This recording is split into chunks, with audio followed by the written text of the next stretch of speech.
eu falo francês, então fica um pouco mais fácil. A gente sempre ouve um ou outro dizer, eu não fui tão bem tratado em Paris e tudo mais. Eu me lembro de uma situação onde eu estava com 2 amigas, na época quando eu fui eu era estudante, então meu budget era bem curtinho, pouco dinheiro, e a gente sentou então num café, né, na frente do Louvre, e as duas pediram uma taça de vinho e eu agradeci e não pedi nada. E ele falou, olha, se você não vai pedir nada, você não pode sentar. E aí, então, eu decidi pegar uma água, eu pedi uma água, porque eu falei, bom, eu tô com pouco dinheiro, a água é barata. Não, a água foi mais cara do que os 2 vinhos, 2 taças de vinho, né? Porque, claro, era uma Perrier, né? Então, na verdade, tem experiências. Eu acho que é difícil a gente estereotipar. Eu acho que quando se trabalha com intercâmbio, que é o meu caso, o nosso objetivo, inclusive, é quebrar os estereótipos, né? As pessoas são diferentes, então... Tu tem que buscar aí para ter a sua experiência e não confirmar a experiência de um outro, seja ela positiva ou negativa. O que a gente prega é isso, né? Então, todos os alunos que vão viajar, a gente sempre trabalha, faz um trabalho de preparação para embarque, onde a gente não fala só de questões pontuais com relação ao turismo, ao que fazer ou não fazer, como levar dinheiro, mas principalmente a questões exatamente de vínculo do intercâmbio, né? Que é não perceber o que é certo ou errado e nem julgar, mas simplesmente perceber o que é diferente e aprender com essas diferenças, né? Tanto que a proposta esse ano é para morar em casa de família, para vivenciar essa questão cultural também. Se pensou nisso porque é para vivenciar a cultura, o dia a dia, de uma família.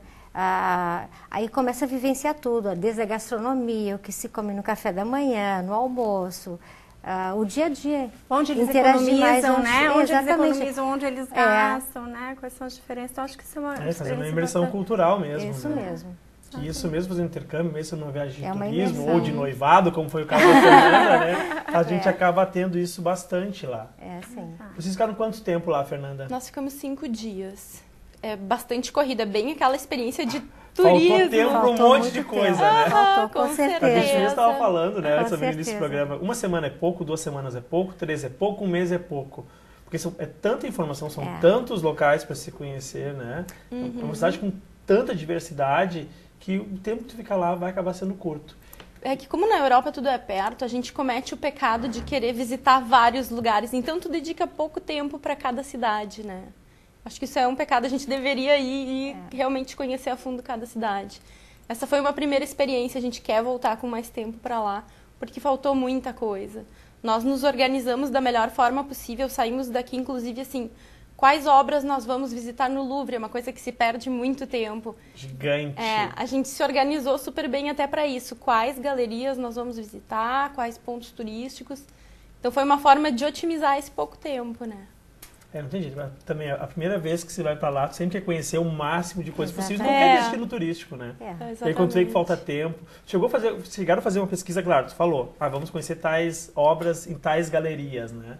Mas é interessante, sempre que se vai fazer uma viagem, tentar buscar essa questão de informação, mesmo fazer uma pesquisa para chegar lá, já ter um conhecimento e quando enxergar determinada coisa, sabendo, vi isso, né? É uma coisa interessante. É otimizar o tempo, né? Porque sempre, acho que por mais tempo que tu fique lá, sempre vai faltar alguma coisinha. Tem que otimizar o tempo. É muito bom tu ir bem organizado.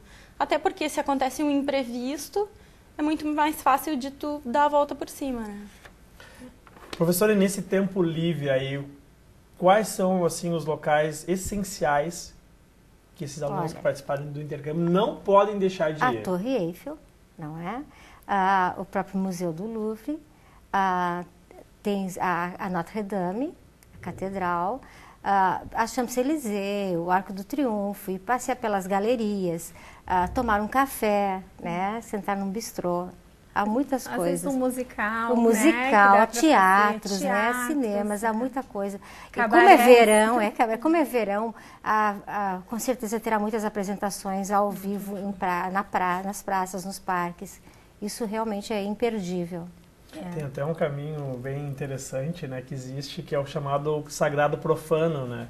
Você tem que passar pelaquela região do Moulin Rouge, até subir a Sacré-Cœur. Isso, tá saindo a pronúncia. Sacré-Cœur. Meu pronúncio francês é horrível, não deu pra notar. Sacré-Cœur, Que primeiro tem que passar por toda a zona, né, do Meretrício ali de Paris, né, Moulin-Rouge, Montmartre, até onde foi gravado o filme Amélie Poulain, né? Acho interessante sempre te dar dicas, porque pelo menos é uma prática que eu tenho, né? Eu vou viajar para um determinado local, eu procuro filmes, alguma coisa de literatura, revista. O Código da Vinci é um ótimo filme para te ter uma ideia de como é. Existe até um roteiro, né, chamado Código da Vinci, lá que tu fica passando por todas as regiões, né? E o que eu acho importante é que também a escola, ela não se preocupa exclusivamente com a questão acadêmica, né? Ela sabe que os alunos que estão indo para lá estão indo para se apropriar de tudo que é cultura, turismo da cidade. Então, nesses 15 dias que eles vão ter, a escola vai ter sempre um calendário de atividades no período da tarde que os alunos vão poder acompanhar e aí, inclusive, com outros alunos de outras nacionalidades. Então, é um período muito feliz porque julho é férias em todo o continente europeu. Então, o mix de nacionalidade nas escolas é muito grande. Então, os alunos certamente vão conseguir fazer amizades com as pessoas de diversas partes do mundo e permanecer vinculados no período da tarde através dos passeios promovidos pela escola também proporciona que eles continuem praticando o francês né, no período da tarde. Porque senão fica um grupo só de brasileiros, acaba não conseguindo evoluir tanto. Nada, né? E se para pensar, são 20 aulas semanais, né? São 40 horas aula. 40 horas aulas é mais do que um semestre de carga horária. Só em aula. Fora o restante do tempo que tu vai ficar em contato com o idioma, certamente se tem uma evolução, ou que a gente fala, perde-se a vergonha de falar, né? Que é o mais importante nesse momento. Mas é necessário ter um certo conhecimento para participar? Ou lá, na hora que chegou... Para participar, não. Para participar do intercâmbio não é necessário ter...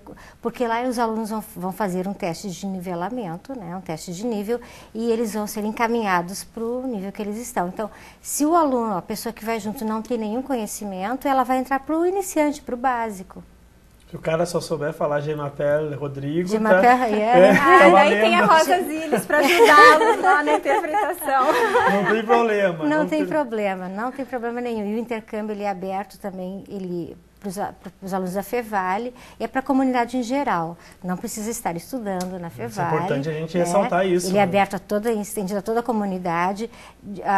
Não precisa estar falando fluentemente ou não saber nada de francês, porque lá vai fazer o curso, então, de iniciante. Porque às vezes as pessoas têm essa questão de gostar de fazer uma viagem em grupo, né? Não se sentem seguras em fazer uma viagem sozinho. Eu já gosto de botar a mochila nas costas e fazer sozinho, mas tem gente que já gosta mais de grupos, né? Sim. E essa é uma oportunidade. É uma oportunidade, porque também... E não é restrito à faixa etária também, né? Então... Ok. Eu sei que a gente tem vários assuntos para abordar aqui, o nosso tempo do programa está quase chegando no final, mas eu ainda quero falar um pouquinho sobre outras culturas, outros locais que a gente possa visitar para dar uma ideia para as pessoas, né? Paris tem a questão das bicicletas, pode fazer um passeio de bicicleta. Tinha muita vontade de fazer isso. Acho que é uma coisa que falta por aqui, né? Tu fez? Eu não fiz, mas me chamava a atenção as pessoas indo para o trabalho de terno, gravata, as mulheres de vestido de bicicleta. Outro passeio também muito interessante é pelo Rio Sena. Claro, porque pelo Rio Sena se consegue ver os monumentos também, muito interessante. É um passeio muito bonito. Que são restaurantes. Exatamente, é muito lindo o passeio pelo Rio Sena.